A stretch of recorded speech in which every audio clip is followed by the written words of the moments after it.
host, Audrey Laris, and your co-host, Gala. And today, Gala, we're here to talk about a really interesting video that I saw this morning of Neil deGrasse Tyson and other scientists talking about free will. And it was really interesting.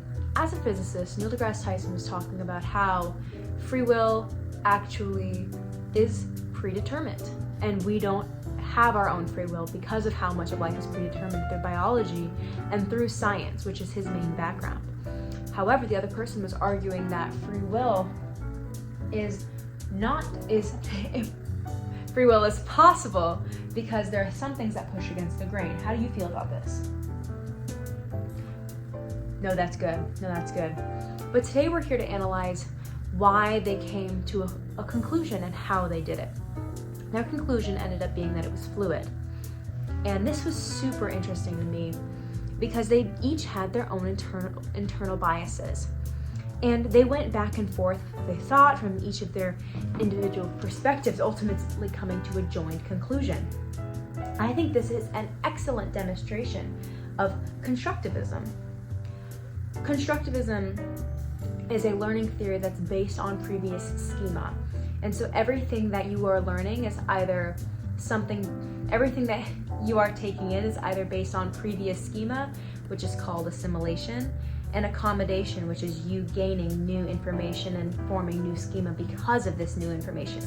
And I think their conversations about this was excellent and really brought in the point that they brought in their own individual knowledge to create a new schema, which is an example of assimilation. Because the whole time they were referring back to things they already knew, saying like, oh, from the perspective of a physicist, which is information they already have. And then at one point they referred to Oedipus, which is referring back to Greek mythology, which they already had in their own previous information that the other one might not have had.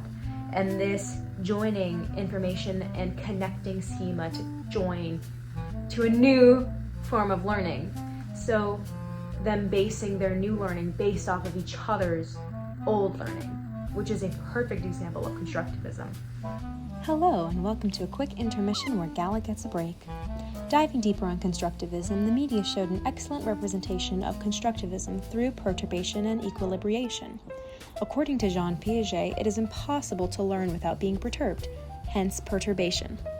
And through asking questions, each of the scientists were able to reach an equilibration at the end of the video, each learning more about the topic from a different perspective, and reaching the final goal of learning. Thank you for listening, brought to you by Gala's Apples. Back to you, me.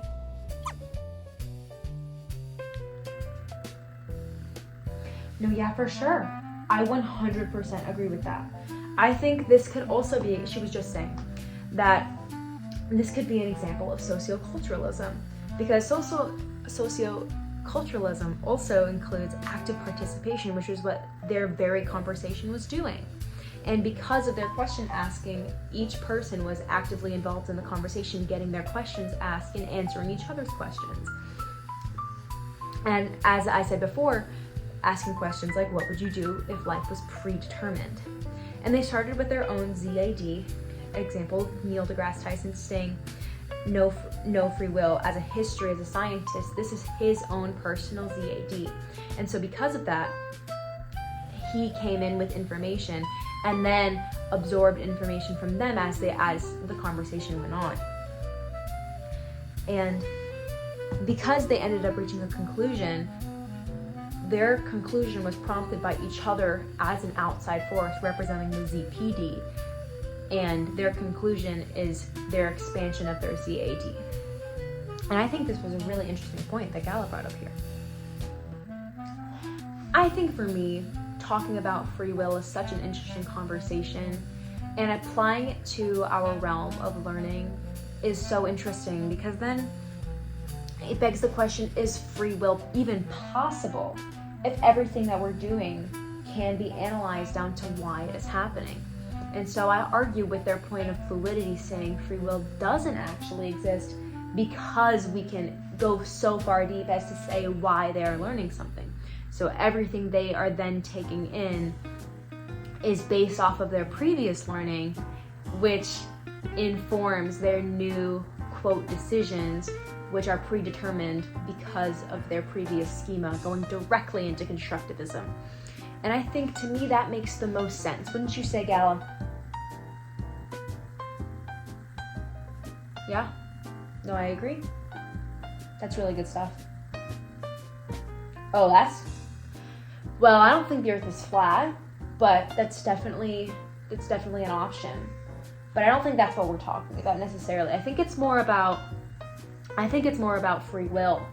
And as a dog, I bet your perspectives definitely are different than mine. And I think this conversation is super important because we each have our own individual schema, similar to the scientists in the video. Yeah. I'm glad we're on the same page here. I'm really glad. Yeah, that is beautiful. And I think relating back to constructivism, oh, thank you. In the video, they said that free will is not a line of convenience, but a perimeter of ignorance. And I think that's super interesting because they're morphing their previous beliefs and creating something new, which relies on their previous information. It's combining assimilation and accommodation from constructivism. And they quoted Isaac Newton, and they were basing it on information they already knew while listening to each other, which I think is a great example of what we're doing here, of having our own perspectives and talking about it between the two of us. Right, Gal? Yeah. High five. So, I think today, to end today's podcast, I think we had a really good conversation.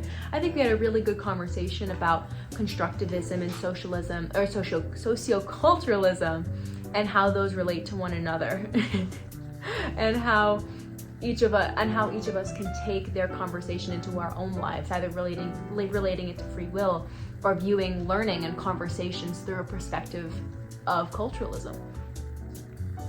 Yeah, I think that's awesome, Gal. I really don't know why you're still stuck on this flat earth thing, but I really still love you. It's all right. I hope you tune in next time for our next podcast of Life's Rough. Life's rough. Sometimes it is. Until next time. Thank you so much. Hello. It is me editing this video. And I just wanted to point out that I had said the words culturalism, and I meant to say constructivism. Words are hard.